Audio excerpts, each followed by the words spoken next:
My wife's questioning my sanity. Why do I want to go across 6 different time zones to probably the coldest place I've ever been, other than the North Pole, to a mine that most people are saying is gone, it's finished, in fact, if it hasn't finished, it's on its way out.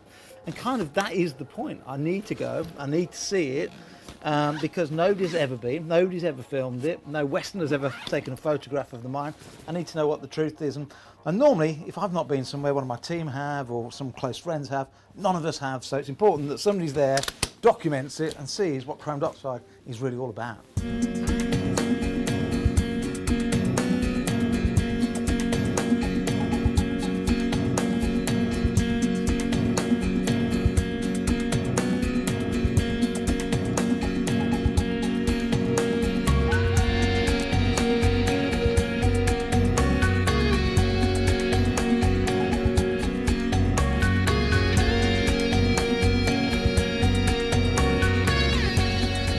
We've been planning this trip for quite some years now, and we're literally 24 hours away of getting to Siberia. We've stopped off in Moscow. We've been to see some of the sites. I've always wanted to see especially the Alexandrovsky Gardens have been a real treasure, a real delight. We've been just outside the Kremlin, Red Square, St. Basil's, the most incredible looking buildings, and really has exceeded every expectation I ever had of Moscow. But now's the big day. We're flying overnight now to Siberia, and we'll see you shortly.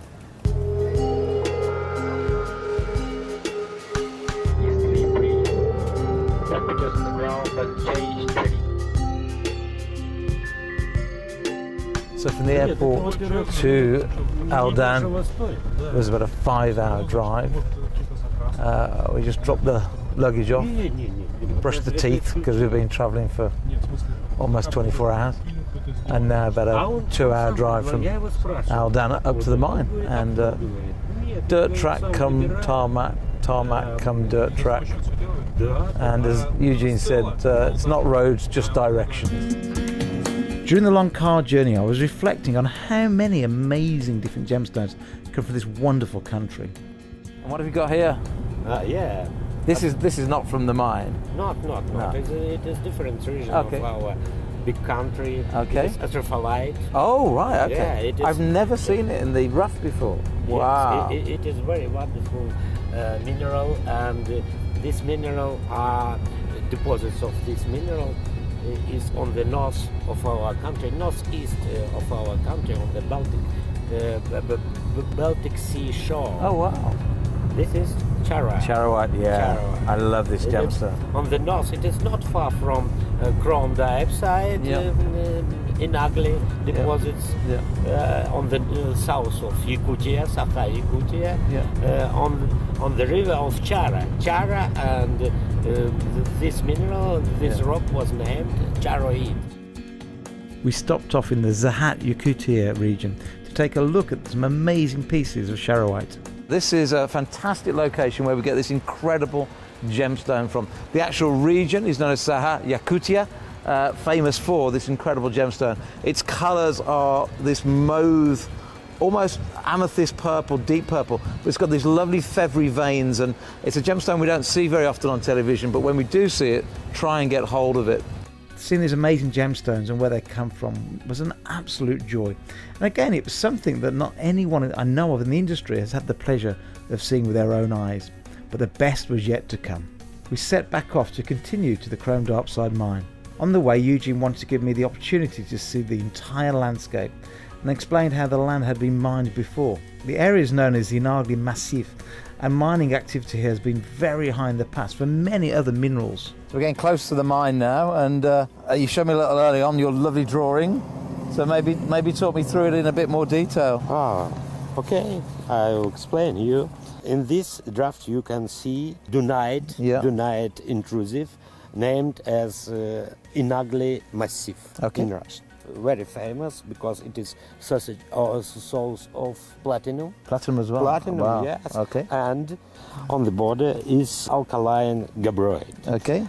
And in this part of Inagly Massif names, it is Cromediopside metasomatic with pegmatite. And Cromediopside metasomatic rocks located only in this east-south part of Massif. It's only this part. And I remember you saying in the car that the vein is at maximum 800 meters and varies from sort of 3 meters to half a meter, the actual vein. Yes. I think till 3 meters thickness of this vein. Yeah. I wanted to see it from a more elevated position, so Dimitri took us up to the top of the valley where we could get a more clear view of the land while we stood high above the mining area.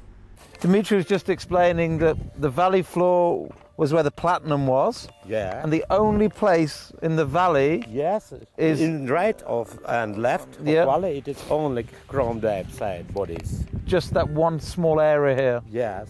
So the Inagly River runs. It starts here and comes down to the valley, and then the dunite is all the way around the outside. Yeah. And this is dunite we're standing on now. We are standing on dunite. Yeah. So we're blessed in this area with Mirror mined quite some way this way with diamonds. We're blessed with the platinum, but we're really blessed with the chrome. We needed to move on as we still had a way to go and our time was running out. But during the car ride something was wrong.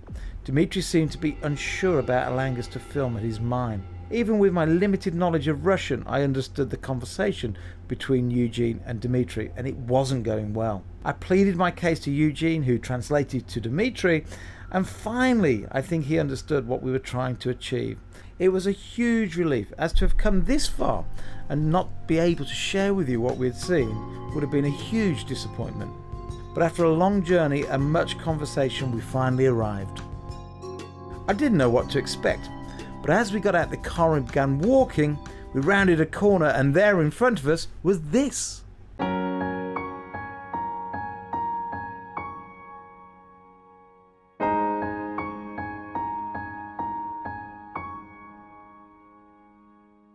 Just looking at this incredible green chromium dust that covered the landscape was jaw-dropping. It truly is like being on another world. I spent some time looking around and trying to discover some gem quality pieces. You'd think with all this amazing green rock around me that I'd find something fairly quickly. This is the current surface they were working before the season ended, and in here it looks like a massive chrome, but I've been here for about half an hour and I could probably cut 2 or 3 carats out of this whole section here. Most of it's dust, you can see it all breaking up and flaking up. Most of it's dust, but you just find the occasional bit. It's going to be hard to find one now I've said that. You might find the occasional bit that can be cut and faceted. On first impression, you think there's chrome diopside everywhere, but actually the vast majority of what you see is just dust, pure dust, just like flour. Then we get some pieces that are opaque, and they're quite nice for beads. But what we've been looking for all day is those glimmering, shining little pieces that we can cut proper gemstones out. And those are very rare indeed.